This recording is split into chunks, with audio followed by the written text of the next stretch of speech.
All right, good afternoon, Farm Bureau. I'm glad to be here, even though we're on Zoom, and I got to be with you face to face last year when we were still doing the work of the Arkansas Levee Task Force. So I'm thrilled to be with you today to give you just a very quick overview of the accomplishments of the task force and specifically our recommendations. So as you know, the Governor Hutchinson created the Arkansas Levee Task Force last June of 2019. It was a 26-member board, and we met monthly from July through December.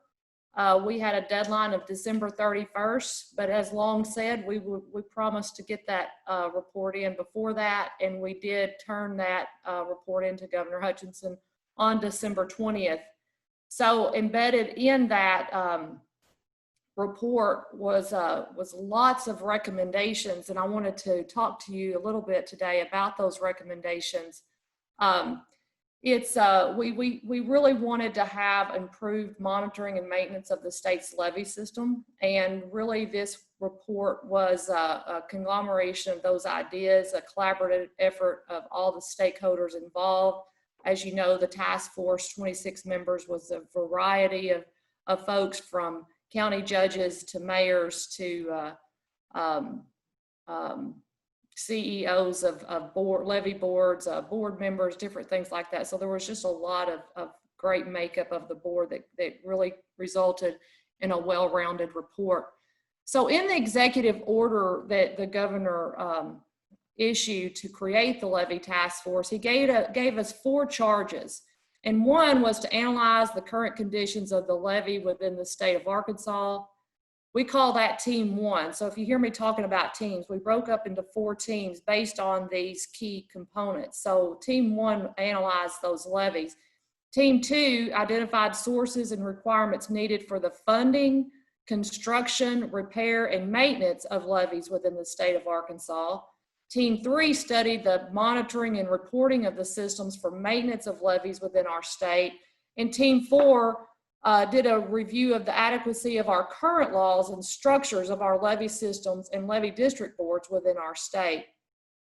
The reason that we actually had the task force develop, if you'll remember, we had floods in our state that we'd never seen. We certainly had not seen that since the McClellan-Kerr Arkansas navigation system began operating. You know, we had a 400 to 600% increase above normal rainfall in Oklahoma and Kansas, and so our reservoirs just could not handle that incredible amount of flooding and rain that we were getting. So we experienced those floods here in Arkansas, but overall our levees did what they were supposed to do. And they held. We didn't have breaches of our levees. We had some overtops. There was damage, but it certainly could have been worse, so we're thankful for that. Nevertheless, I'll continue on or I'm going to run out of my time. I've only been given 15 minutes, John. He says I might can go over, but anyway, I talk. So let's just go through the objectives of the task force and kind of those recommendations. So the first team, like I told you, was they were to do a statewide assessment of the current conditions of the levees within the state of Arkansas. We quickly realized that an entire assessment of every levee in Arkansas would be impossible within the time frame, so we actually narrowed that down to the Arkansas River. Rob Rash, who is the CEO of the St. Francis Board, chaired that team, and they looked at the current conditions of levees on the Arkansas River in those 4 categories: levee inventory, causes for failure, improved communications, and the Arkansas Geographical Information System. So after their assessment, and then it's found in its entirety within the report, I'm not going to go through it, but they came out with 6 recommendations. The first recommendation was to, and I'm kind of blocked on it, so if I stutter through this, it's because I'm reading with a block. But anyway, the task force recommended that the administration explore extending the in-depth research and analysis to all remaining levees. and rivers. So what that means is that we just looked at the Arkansas River. We would like to do, and what we're still talking about and actually working towards, is an analysis of all of the other rivers in the state of Arkansas and levees, so that we'll have not just the Arkansas River, but a complete comprehensive analysis of all of our levees. The other recommendation that they had was that we asked that the Corps of Engineers re-implement their required video survey as an in-house service, which was previously the policy and proactive of the practice of the Vicksburg and Memphis districts. So what happened, what we found that one of the requirements to get into that rehabilitation inspection program of the Corps was that you have to do a video survey. And that had always been provided by the Corps because of the significant cost of the equipment that's required to do this particular survey.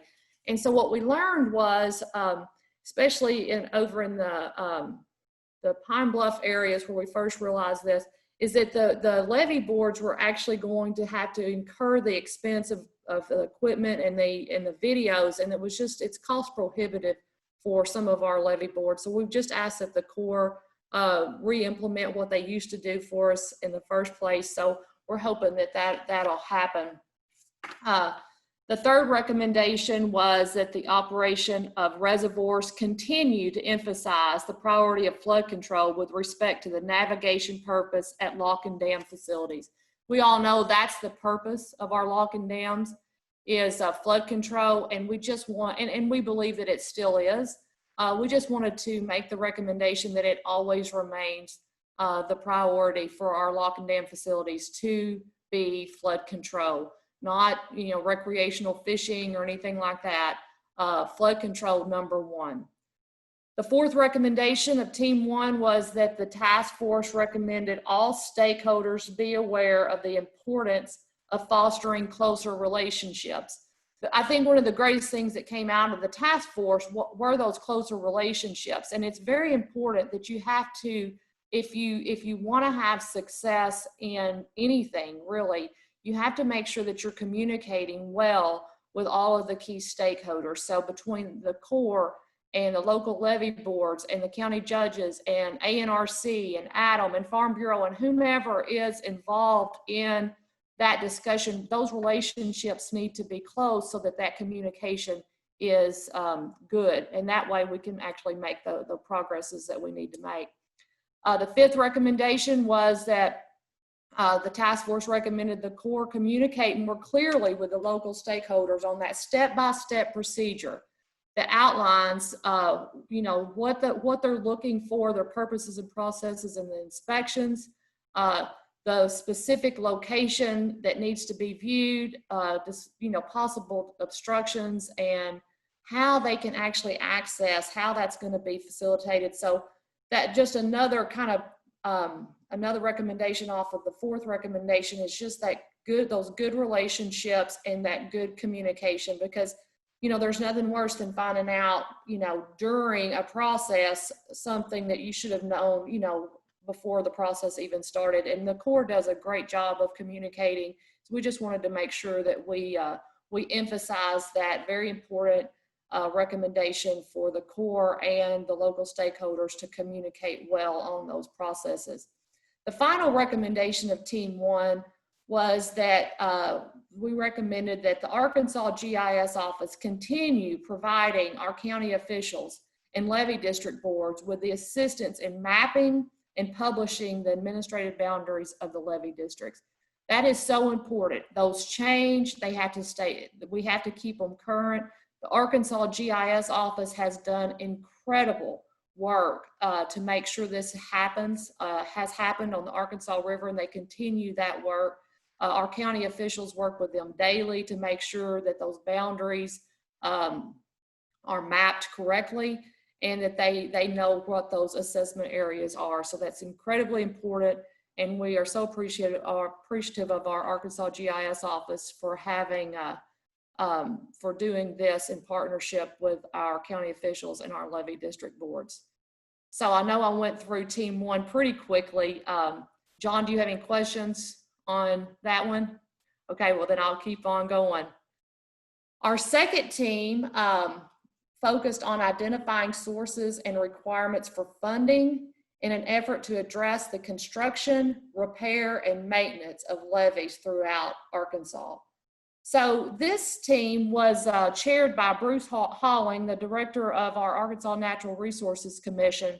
And this team, from day one, asked the question, should our goal as a state be to get all of our levees into the RIP program?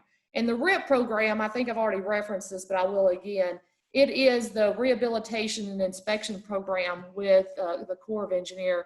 And so if your system and your levee is in that RIP program, then there is some cost share that we have with the federal government as opposed to it all being the responsibility of the locals.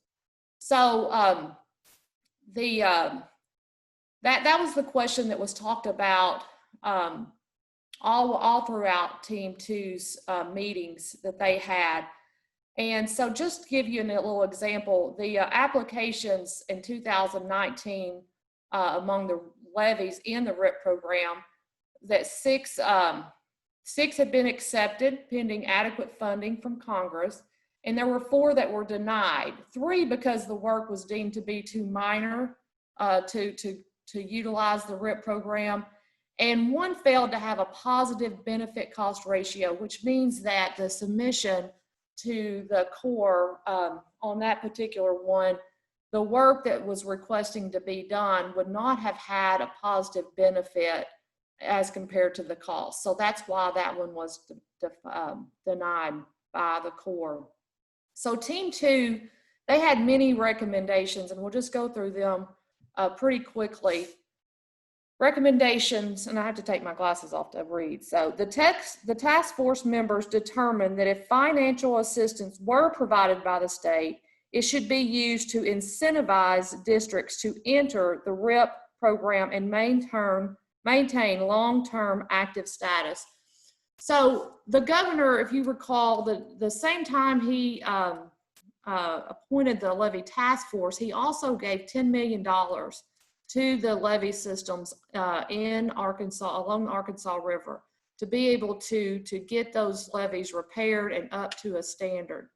So the recommendation of the task force is that should we have more programs such as that, should we have any grant programs or things like that established in the state of Arkansas for our levees, that we should make sure that we only award funding to those levee districts that would work towards getting into that RIP program, as well as having that long-term sustainability response. They'll have, what it takes to be able to stay in the RIP program long-term, because we don't want to just do repairs and then not maintain those repairs, and 10 years down the road we're back in the same spot we were when we made the repairs originally. So that's the recommendation, that if the legislators or the governor and the governor together decided to do any kind of financial assistance,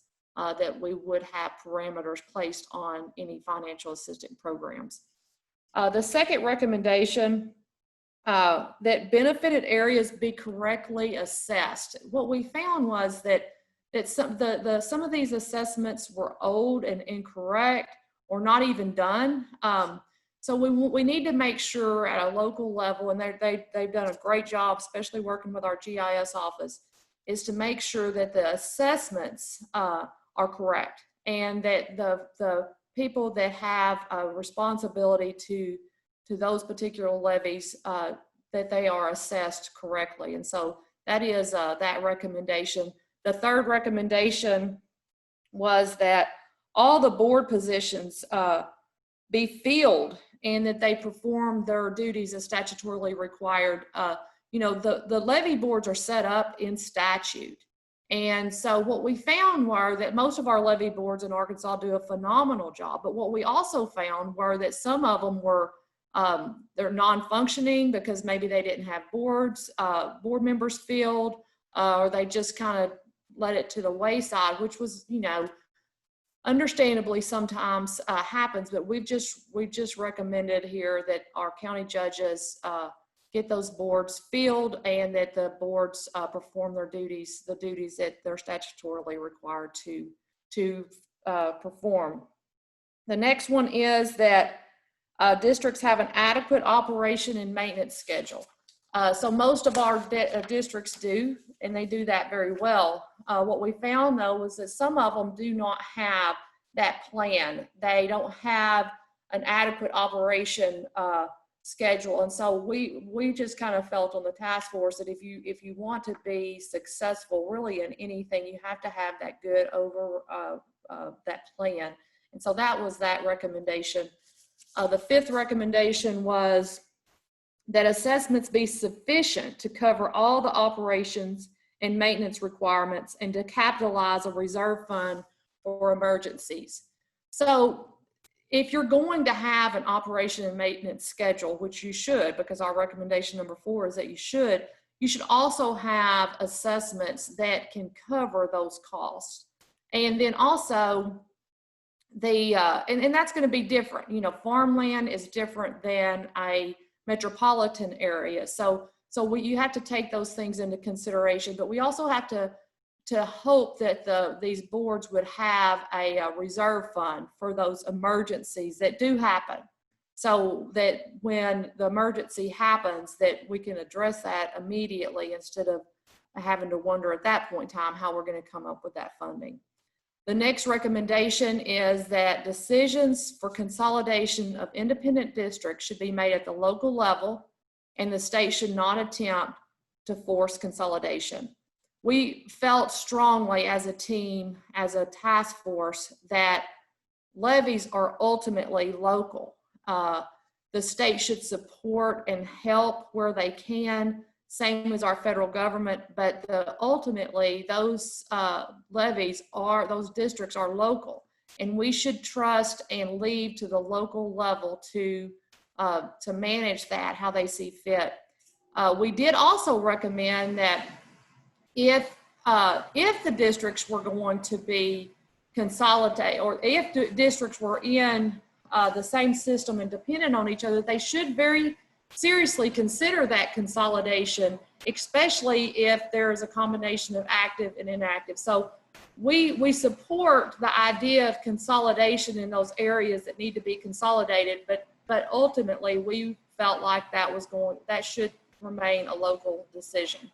So with that's Team 2's recommendations. John, any questions on that one?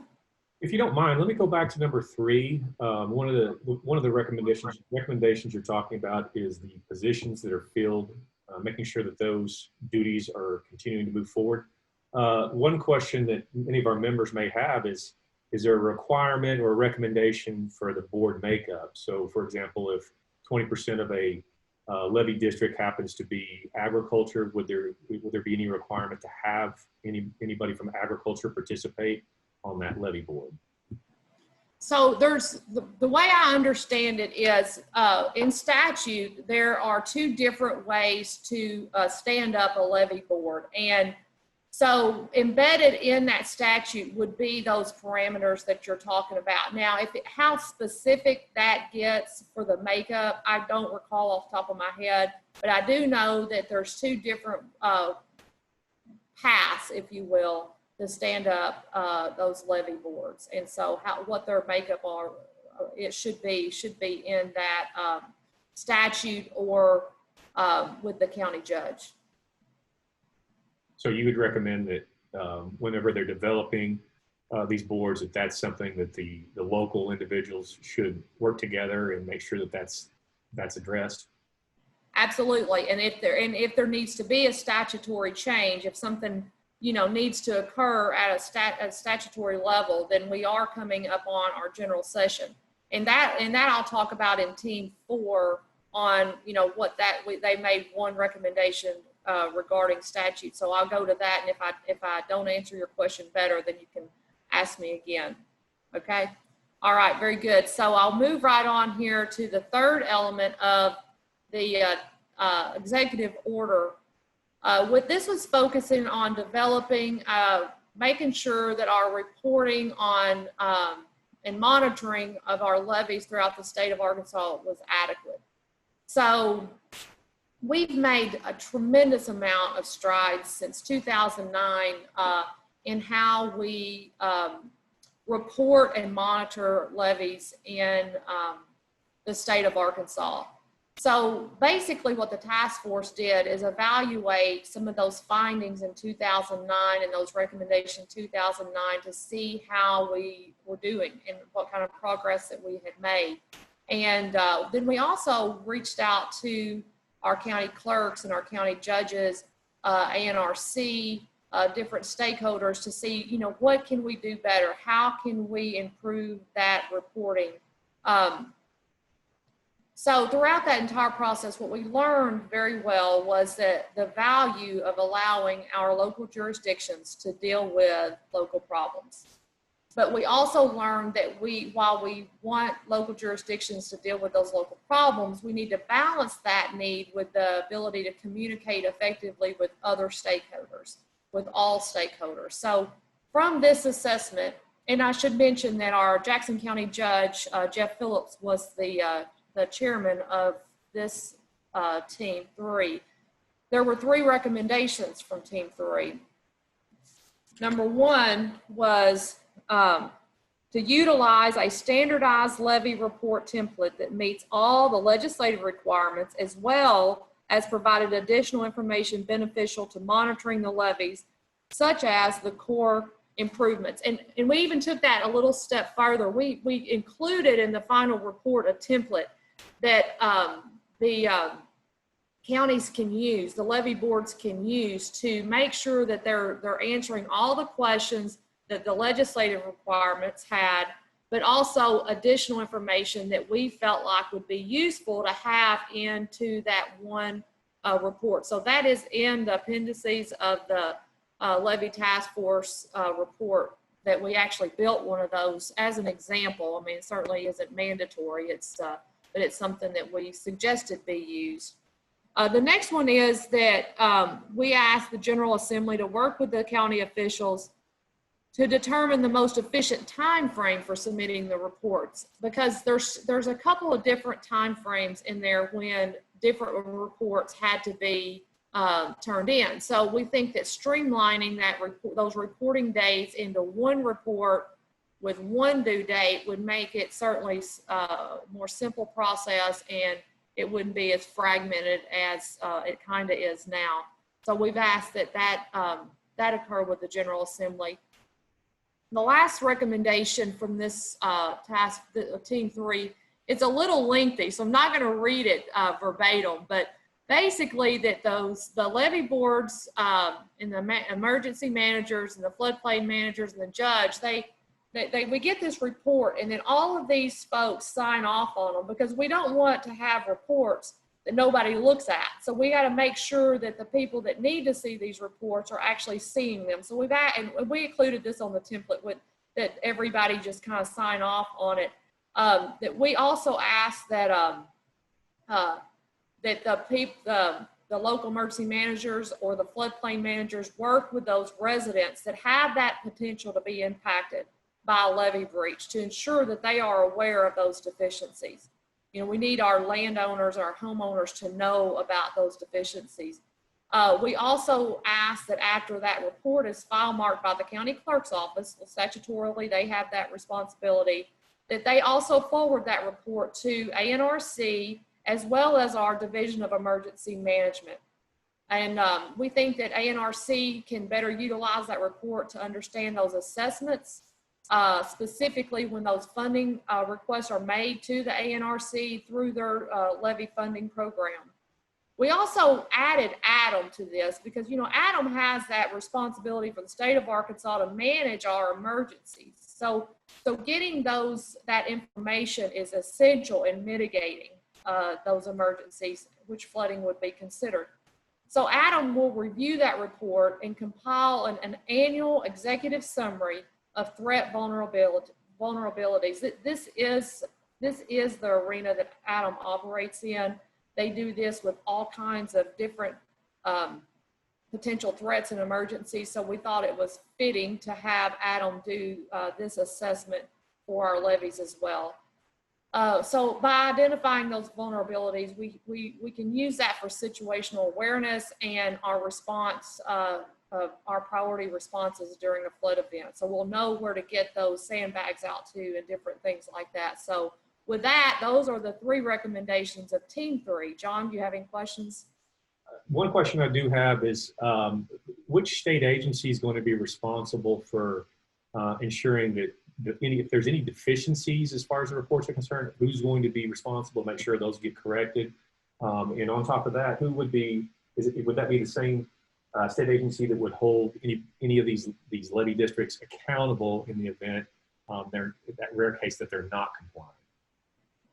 Well, again, we have not recommended state oversight of these things. We do recommend strong partnerships, but these issues remain a local issue. So it's the levee boards and those districts and the judge and those floodplain managers, they have to work together, and we're all accountable. We all have a piece of accountability in all of this, but we did not recommend one particular state agency, you know, be over all the levees. I mean, those remain local, and we are just adding in ANRC and Adam as, you know, certainly support and certainly want to do everything we can.